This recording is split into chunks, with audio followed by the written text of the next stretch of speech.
Hey guys. All right. So if you guys are in this situation like I was a couple of days ago, I just want to tell you guys how you guys can get your car started. So basically this situation is a crank no start issue. So basically my car worked fine for the longest time. I had no issues whatsoever. Battery was good. Haven't had battery issues at all. And out of nowhere, I parked it, got a crank no start issue. And the thing about it is, it drove fine the whole entire day, had no issues whatsoever. I went to a bunch of places. I drove it to the store, to the pet shop. I even got a couple of goldfishes when this occurred. It was pretty much at the end of the day. All right. Got some goldfishes at PetSmart. Went to a CVS to pick up something to drink. And got back out. Tried to start my car. And all I got was a crank, but it would not run. Crank, it would not run. Crank, it would not run. And I tried to start it multiple times. So I was a little bit worried because it's very, very, very warm out. And probably like in the mid 90s. Had some goldfish in a bag. And I was worried that those goldfishes might die. So I was a little bit stressed out with the whole situation. All right. I did get something to drink. I did get a can of Coke in Arizona. And they were kind of cold. So I actually put it in the bag where the goldfish were and hoping that the goldfishes would survive. But that's neither here nor there. And so I turned on my headlights, all right, just to see whether it could be a battery issue because the battery was never changed. I did not know the condition of the battery or how old the battery was. Did not know the condition of the battery terminals, etc., etc. But I know that I didn't have any issues previous to this. I turned on my headlights, went out, checked. The headlights were very, very bright. The cranks were very, very strong. It wasn't like it was struggling to crank. It wasn't like it was struggling to crank at all. It was the cranks were very, very strong. All right. Now, knowing from previous experiences, if the battery is weak, I would normally get a weak crank. Like it would try to start, but it wouldn't. And the more you crank it, the weaker it got till it just would not crank it on you because your battery's dead. However, I was getting strong cranks, but I had to eliminate the battery 100% in this situation because you never know, because there's like a lot of electrical parts in the car and you never know. All right. Well, you kind of know, but you never really know because when it comes to troubleshooting vehicles, I want to just go down the list and just eliminate one after another, after another, after another. All right. So I actually got to the battery and I was looking at it.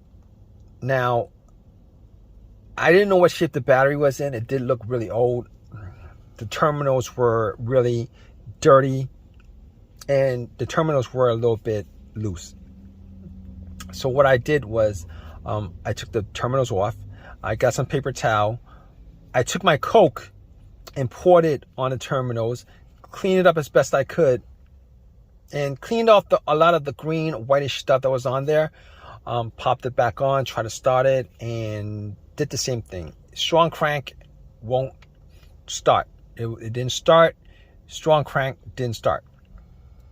So I was thinking to myself, you know what? I was still getting a strong crank after like cranking it 7 times. And to me, that pretty much says that the battery is pretty good. Even though the battery looked kind of old, pretty old, but it was under the hood. It was the battery. You know, after a while, if you put anything and not look at it, after a while you get dust on it and dirt and all that grime and all that stuff, right? So I was thinking to myself, 90% sure it's not the battery. I can't say 100%. You can never rule out, and you can never rule that out unless you're able to get the car started, or are you able to test it out? So I didn't really have a jumper on me. I didn't have a jump pack to jump it. So I wasn't able to test, say 100% it was in the battery. But seeing as how the headlights were bright and it was cranking strong after 7 tries, I eliminated the battery altogether.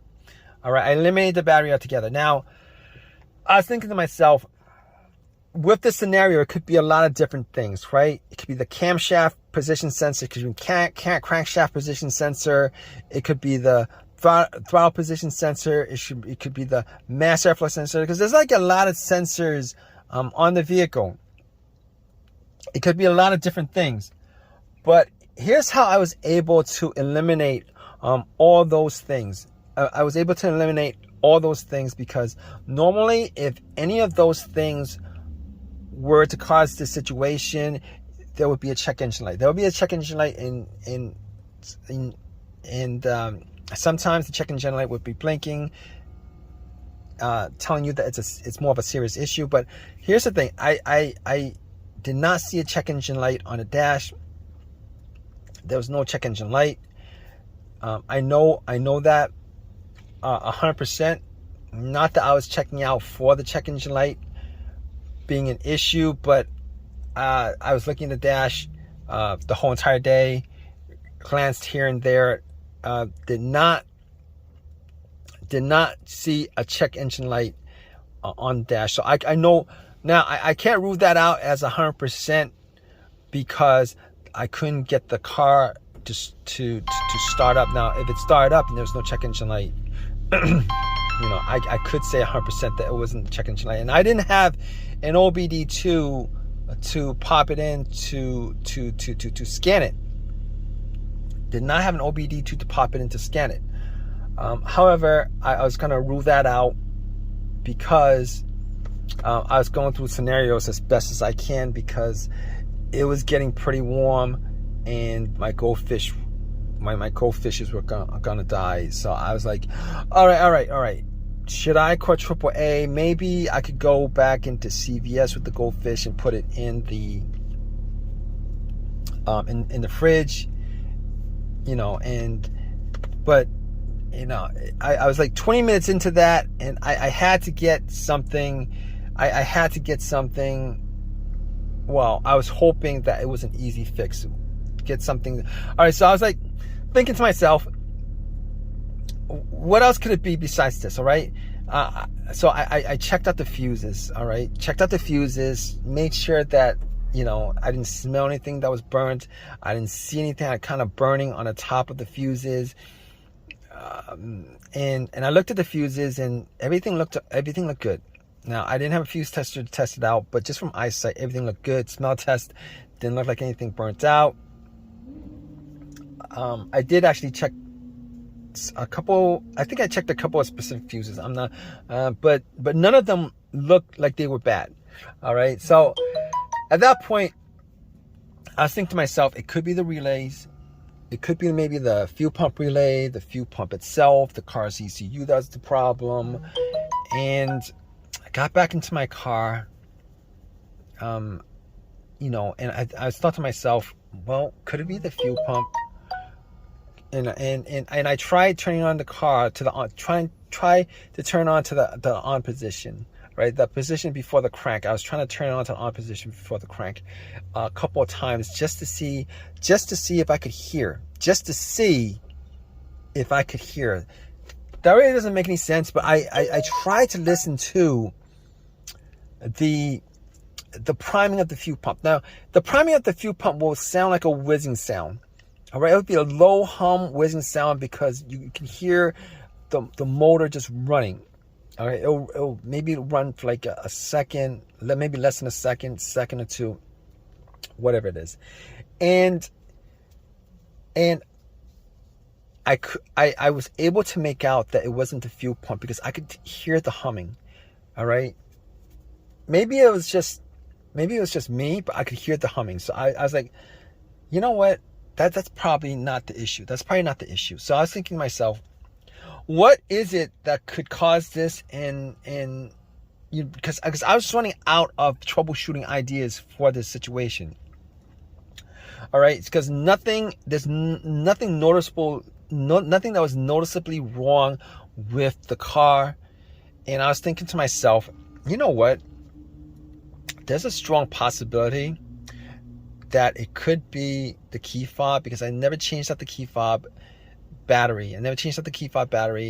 And I knew somebody who had this particular situation come up where I tried to help them out, and it turned out that it was something as simple as the key fob battery that was causing it, because the battery was either dead or so low that the car could not read that the key fob was in the car. The alarm, the remote was in the car.